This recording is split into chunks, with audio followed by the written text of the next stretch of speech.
Welcome to another fantastic episode of Shame is Delicious. You're just coughing over the intro.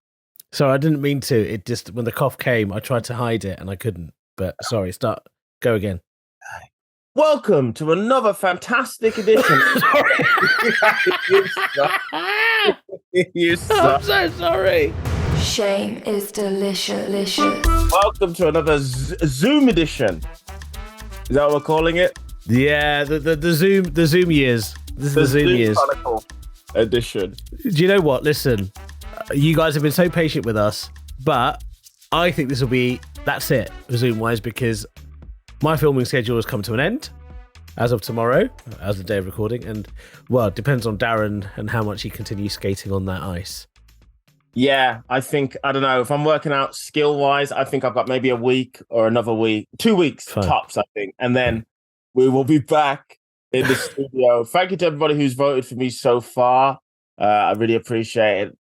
It's absolutely amazing. But enough. I feel like we've started off with dancing and ice. How's your week? Fuck the ice. My week has been good, man.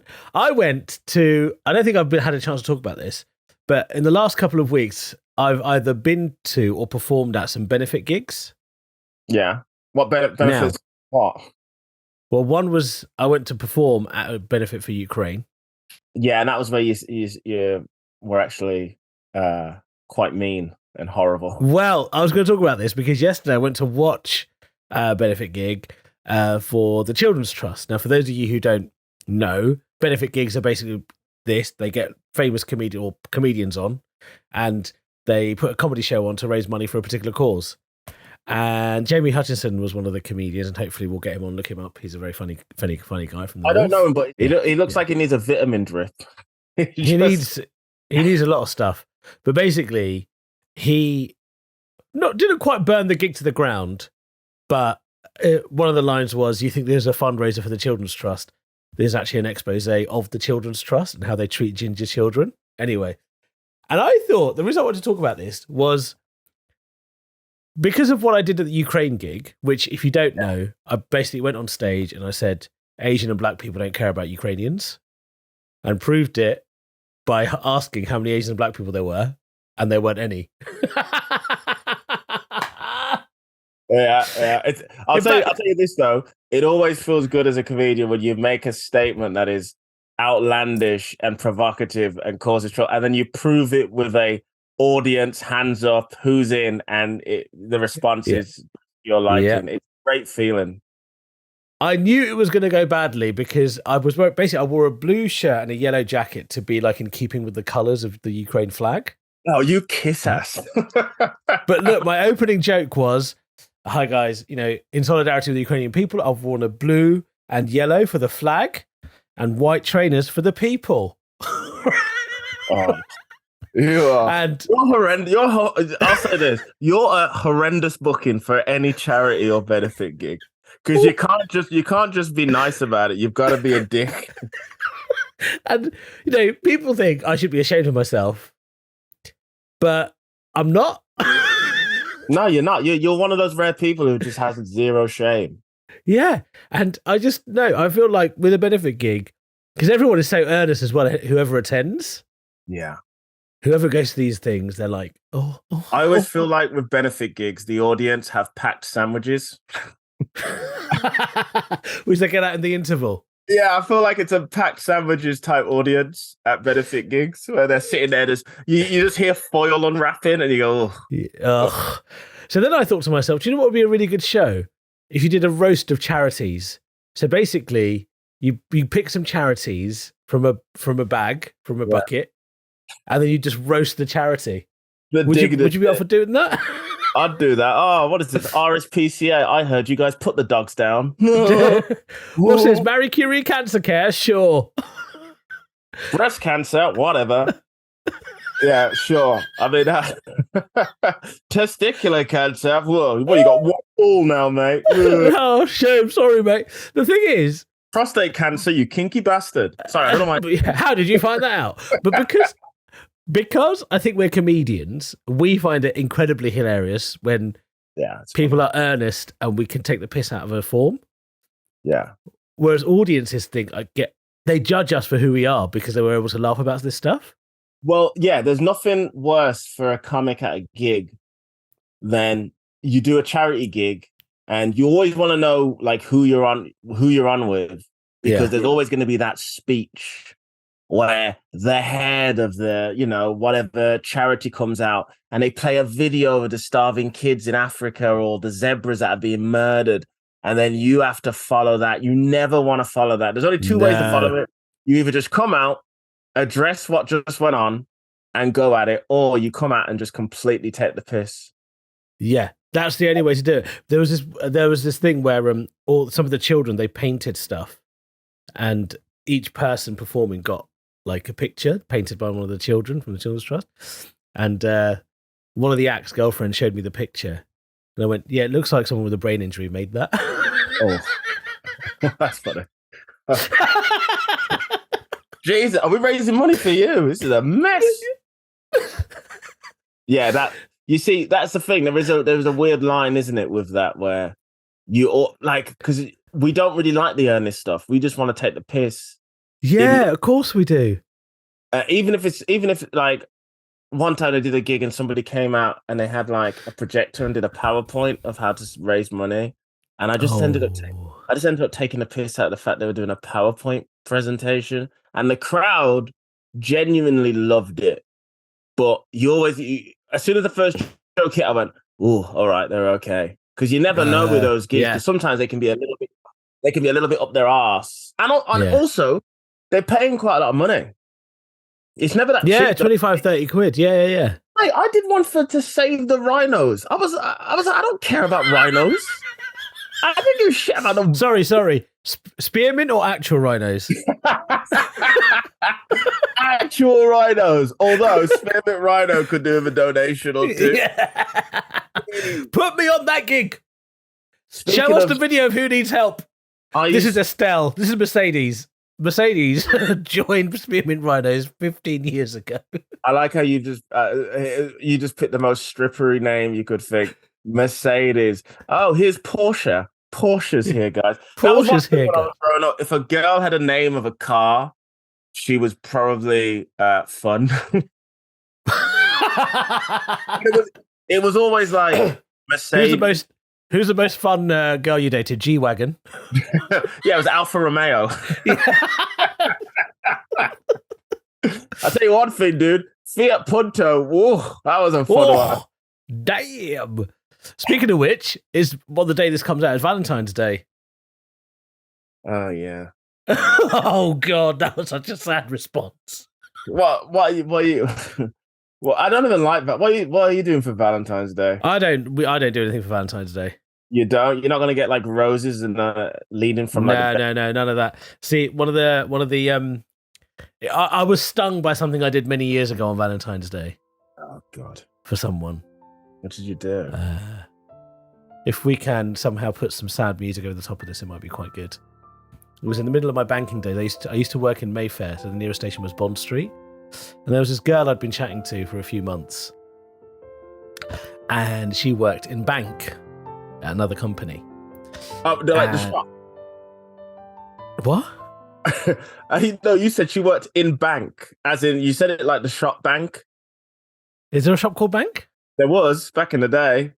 Oh, I've never heard of a shop called Bank. Oh, yeah, the way you said it sounded like you said in bank. Not like in a bank or in a bank. Sorry, carry on. Oh, in Bank the area. Oh. Even my second option, I was well off. Okay, yeah, Bank the area. Bank the area, right? So, one lunchtime, because I'd been chatting to her for a couple of months and it was just coming up to Valentine's Day, I was like, do you know what? She must know that I fancy her, right? So I'm going to do a very romantic gesture, which is in my lunch half hour, by the way. Yeah. I'm going to go from Bond Street to Bank and buy some Earl Grey tea, her favourite tea, get her favourite book that she's mentioned that she's not had a chance to read yet. It was a Murakami novel. Right? Yeah. Some lunch because she was having a busy day. Right? And 2 tickets to Book of Mormon. Oh my God. Right. And what I'm going to do is I'm going to go to the office, go to the reception, and tell them to say there's a package for name of person here. Right. I did it. Went there. I was like, this is it. This is the moment. That romantic moment, right? I got to the reception, gave everything to the reception dude. Then I didn't hear anything for 2 days, and we used to talk every day, right? Up to that point. 2 days later, she says to me, "I can't believe you sent me such an amazing, massive bouquet of flowers." But listener, I had no flowers. So I went, "Oh, I didn't send any flowers." And she goes, "Oh." So apparently she'd be chatting to some other guy. Yeah. Who just sent her flowers. And he was less of a simp than you. He just sent flowers. You sent her a whole deluxe package. Right. And she thought the tickets were from him. So they went and saw Book of Mormon together. Please tell me they did. Yes. Oh my. That's brutal. Why wouldn't you put your name on it or something?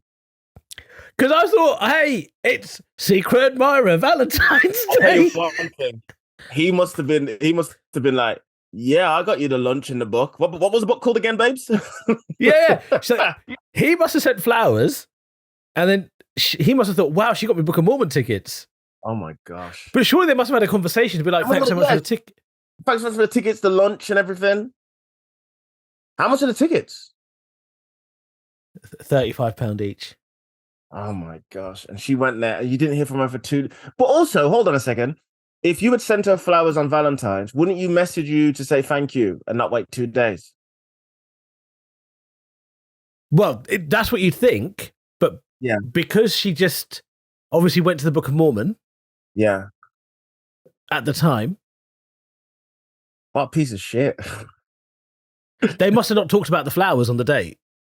Yeah, no, but if you thought the flowers were from you, wouldn't you just go, oh, thank you for the flowers as soon as they arrive? No, not necessarily, because maybe she was just messaging the dude being like, oh my God, I can't believe you're going to Book of Mormon. What had happened was she saw a cupcake and then a deluxe birthday chocolate cake came in and she was like, fuck this cupcake. That's dude. Oh, they probably banged afterwards. Oh my God. And what happened with you and her? We lost touch. Listen, you've got to learn from this. You never want to get into a first date on Valentine's. You don't do that. That's a rookie mistake because that's like I'm in love with you. You don't want that. No, well, we know you don't want love. I mean, I don't want lots of things. You know, I don't want wet food. I don't want people walking with their trainers. Sorry, did you say you don't want wet food? Yeah, I don't like overly wet food. I don't like soup and stuff. It's horrible. Even cereal I'm against now. I'm over cereal, man. Wet shit. Not into it, mate. Give you a nice dry bit of toast. Give you a nice egg.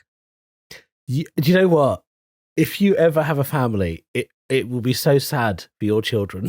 Why? My children could eat anything they want. I'd let them have actually, fuck that. No, I'd let my kids have what they want. I mean, they'd have sugary cereal like once a week or something, and then they would have like some eggs. I'd take the egg yolk out. They have egg whites, protein. You'd have some tanked up kids. Yeah. My kids will they'll have a pocket full of blueberries. Most overrated fucking fruit in the world. I mean, your kids are going to get beaten the shit out of them. Blueberries absolutely suck. So you're telling me you've never done anything on Valentine's Day? Because your anti-love stance suggests that you had your heart broken around Valentine's Day. No, I've been on dates on Valentine's Day and stuff, but it's always been with people that I was already seeing. The idea of going on a first date on Valentine's Day, because you know what it is? I find it so corny and I want to rip my eyes out because you go into any restaurant. Oh, hello. Oh, is this your first date? Happy Valentine's Day. And there's a guy coming around with a rose in his mouth and I'm like, oh, choke on it. As if you're going to restaurants that've got a maitre d' that speaks French. Come on, bruv. Yeah, it's more like, oh, what are you saying, though, G? You want a table? Have you been to Nando's before? Wait, listen, yeah, scan the QR code and then man take a seat in it. So what's the most romantic thing you've done? Oh, I've been turned up on a date, paid for it. Listen, say what you want about me on dates, but I've paid some expensive dates in the past. Oh yeah, me too, man. What's the most you paid on a date? On a first date? Probably like 150 quid. Oh no, I've done more than that. Have you? Oh, dude, I'm not proud of this. So on a first date, I went on a date with this girl that I had been talking to for a bit, and we went to what's that restaurant in London, the Japanese one? Oh, it's not even great. Oh. There's loads. I mean, is it no, sushi. Is it? I think it's Roku. Okay. And it was basic. I was still hungry, but they did loads of Japanese whiskeys. Right. And I'm the sort of guy where, let's keep the fun going. So we just kept trying some of the whiskeys afterwards. The full date was 450 quid. And I remember, dude. And I remember when the bill came, I was like, bruh. I looked like somebody had punched me in the stomach. I was like, yeah. And what did she do? She was like, I want to go to the toilet. What did she do? Did she even offer to pay? No, you can't expect her to pay. I just had to suck it. This was years ago, but I was celebrating like a win. I can't remember what career thing had happened, so I was kind of using that. But I remember ordering food on the way home because I was still hungry. But 450 quid to this day. Pepes. I literally ordered Pepe's just before I got here. In the car. That's why we didn't start till 6 because I was eating Pepe. Oh, okay, fine. Right, so 450. But okay, so I used to be the kind of guy that would be like, you've got to pay on the first date. But hold on. Go 50. Let me interrupt you there. I got to get this out. We did bang for a few months after that. So it wasn't. So I felt like it was. Okay. It wasn't like it was like a one-off. And then were you both still hammered from the whiskey? Is that why? Yeah, we were both very still hammered from the whiskey. It was a great time, and I think she blocked me now. Why she blocked you now? Okay. Well, what happens is you just grow apart. I don't think she blocked me. I think she just doesn't follow me. Because at the end of the day, people don't really want to be friends, and I like friends. Sorry. Can we just clip that bit up of the sadness in Darren's voice of people don't really want to be friends, and I like friends. Also, she didn't live in London. She lived miles away. I can't remember what it was. No. And it was just like, I don't know, what am I going to do? What am I going to do, bad man? I can't keep coming up to wherever, I don't know, she lives somewhere in like East Anglia. I thought you were going to say East London. That's very London though. Londoners are terrible for that. It's like, where are you from? Croydon. Ugh. No, but I can understand that. Hour and a half? You want to go an hour and a half? I need to meet a girl who lives in NW. I don't need 1, 2, or 3. That's it. No, I need NW 4 to 6. Right, NW 4 to 6. If you're around, Darren's looking. Shame is delicious. We got a story a Valentine story from a person, and this is great. Like in terms of crazy Valentine stories, the first few words are enough for us to all go, "What?" It goes like this: Got fingered by a guy on a hotel bar, and his wife was, unbeknownst to me, outside. They're now divorced, and I've never seen him since. Oh, red wine is dangerous. I thought I'd got away with it by saying I was being sick, and he was holding my hair. The logistics of this is what's thrown me. Yes, the holding the hair thing is really... Because I can understand your left hand, let's say, holding the hair. Yeah. But it's quite obvious when you're fingering someone, surely. But in her defense, red wine is dangerous. The most dangerous thing I've done on red wine is got drunk and then posted loads of pictures of my trainers on Instagram stories. I went for a phase where I'd get so drunk, I'd just take all my clothes out and just start posting pictures of them. And I putting them up on Vinted?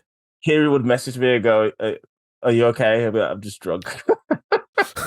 What, she's basically saying, "Are you okay?" Because you're posting pictures of your clothes. Yeah, because it's just me posting pictures of clothes and trainers. This is what happens when you're alone and you're drunk. I love red wine, and I completely sympathize with the woman who got fingered at the bar I mean, what What a sentence. Doesn't she sound fun? She does sound really fun. She sounds very fun. She got pissed, she threw up, and she got fingered all at the same time. I mean, that is the British night out, if ever there was one. Whilst the guy's wife was outside. Presumably getting fingered by someone else. I mean, yeah, he's a real like catch. I mean, yeah, I was going to say piece of garbage, but then I was like, I kind of respect it. Yeah. It's quite kind of legendary behavior. Like, all right, bro. This is why I couldn't get married, because that is the ultimate. Like, imagine being married and your partner. Imagine your girlfriend. I thought you were going to stop it. Imagine being married. Yeah, being married is. I just want the party, but none of the commitment. Yeah, but I also want someone to have control over my body when I'm dead. That's which is probably not a sexy thing to say to someone when you get down on one knee. What do you mean you want someone to have control of your body when you're dead? Because Alice, oh man, because that's what. Yeah, I want a sort of marriage from like the 1800s where it was more just about like what happens with the body. So okay, what do you want to happen to your body? No, because I want someone to have control over it. So if I'm dead, so she can bury it, or I don't want to be buried. She can cremate me and throw me over like a footlocker. Okay, but why can't you just not ask an executioner to do that for you? Like, you know, the executor of wills or whatever it might be. It doesn't have to be a wife. Yeah, but you want somebody that you trust. I don't want an execution. I don't want a guy who's eating a cheese sandwich deciding on my body. I'd rather have somebody. I'll do it for you. Fuck that! I don't trust you. You're gonna put me in some sort of. You'll put me in like a white voodoo doll or something just to get back at me. Listen, I would never do that. I will empty a bottle of super malt. Empty a bottle of super malt. Yeah. Okay. Oh, where's Darren's ashes? You see that crate of red stripe? It's on top. It's on top of the crate of red stripe. I think that's the weirdest thing ever to have your family members. That's not aromat. That's not aromat. That's that. Yeah. Oh, basmati rice. Just a giant basmati rice. Yeah. That's a real like ethnic thing to just like. Do you know what I'd do? I'd put you in a plaque and put you on top of a Pepe's. I would love that. I know you would. I would have Pepe sponsor my funeral and cater. I would legitimately have Pepe's cater my funeral. You'd walk in there and you'd be like, yeah, Darren's black, so there's going to be rice and chicken. Not the rice and chicken you expect, though. We got Pepe. Oh, yeah. There's no pea. You think that's a barbecue? No. Those are the Darren's ashes cooking your Pepe. Exactly. I'll tell you one thing. My ashes don't have any calories. Because he ate Pepe's. 786. There is Pepe's now, right? They do like a special garlic bread thing. We talk so much about Pepe's on this podcast. It's ridiculous. God, they do a garlic what? Dude, they do like a garlic bread, and they do like a new flatbread thing, and it's like amazing. Right. I'm legitimately just talking about Pepe's because my love of it as well. Right, I would happily like. I'm not a fan of marriage, but I would propose in a Pepe's, and I'd put the ring in the chicken and rice box. I'll be like, Bebs, Bebs, I love you. Listen. You know we're doing our show in Leicester? Yeah. Yeah?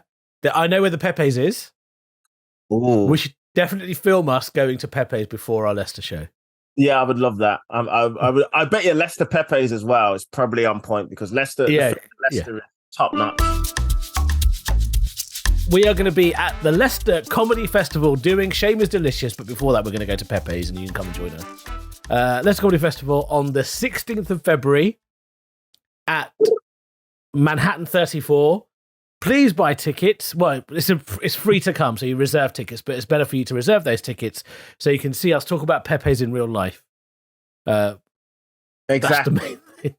And hopefully, I will still be on Dancing on Ice then. And if I am, I'm going to be traveling after training to Leicester, making the effort. So please do make the effort. And come and see your boys and bring your shameful stories. And it's going to be a good old time. Where else can they see us, Darren? You can see us on the 4th of March. We'll be at the Just for Laughs, London. Boom, boom, boom, boom, boom. Do come see us there. It's going to be great. We'll be filming a bit there as well because it's just a bit of a mad festival, isn't it?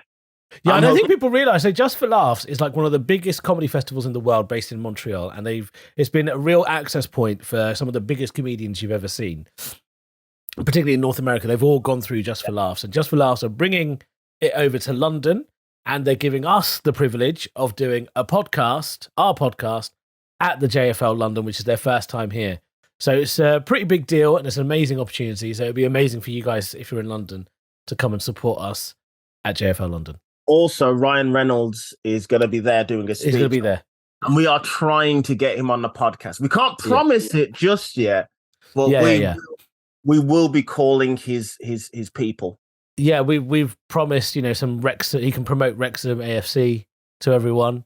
We've agreed to sponsor Wrexham AFC if they need us. I'm a big Marvel fan. I can talk to him about Deadpool. Yeah. I know nothing about Marvel, so I also used to enjoy the Van Wilder films where he was like an older, creepy guy who would sort of date high school girls. I'm a big fan of alliteration. I like alliteration. Yeah. Okay. Yeah. Cool. Ryan Reynolds. Yeah. So Ryan Reynolds is going to be. I thought you had more. He's going to be at the O2. So if nothing else, come for that at least. So it'd be lovely to see you. Thank you for all your support that you've been giving us. Keep giving us those 5-star ratings. Keep giving us a review. Keep commenting. Do all of that stuff because it helps us. And hopefully also come and support your boys on tour. Eshaan, your tour is starting very, very soon, huh? It is starting it will be from the day this goes out. It will be next week. Next Thursday, I'm in Bristol. Tickets are really, really fast. I've sold over half the tickets for the whole tour, which I'm amazed about.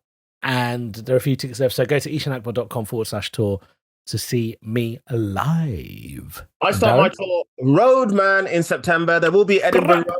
We think, we're going to do an Edinburgh run. So please get the tickets. It starts in September. Don't leave it. Get the tickets now. But like Eshaan said, thank you all so much for the support. And we will be back in the studio very, very soon with some guests. We just got to do the Zoom right now whilst I'm a full-time figure skater. Yeah. So thanks again for joining us. See you again very soon. Bye. Shame is delicious. Shame is delicious. Making bad decisions. Shame is delicious.